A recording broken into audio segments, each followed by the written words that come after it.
This is Spirea. I'm going to show you how I propagate this today. Very easy. Lovely plant.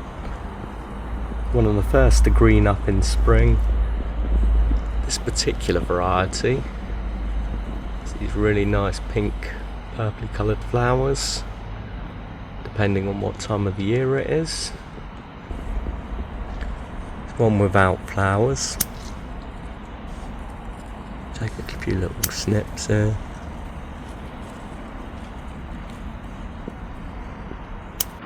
And what we need to do is just prepare these cuttings by removing the lower leaves.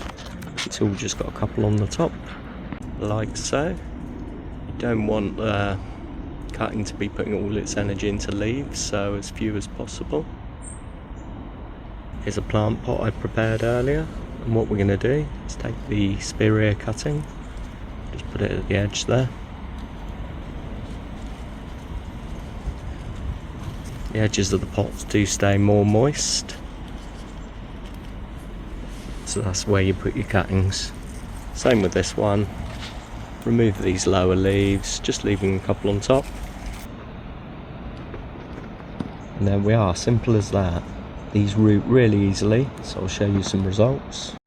And here are the results.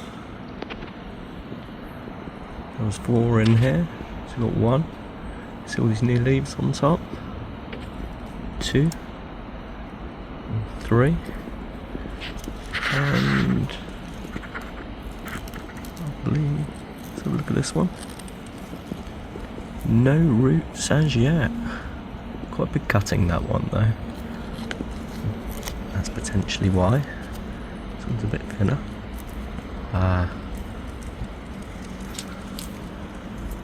And there we go.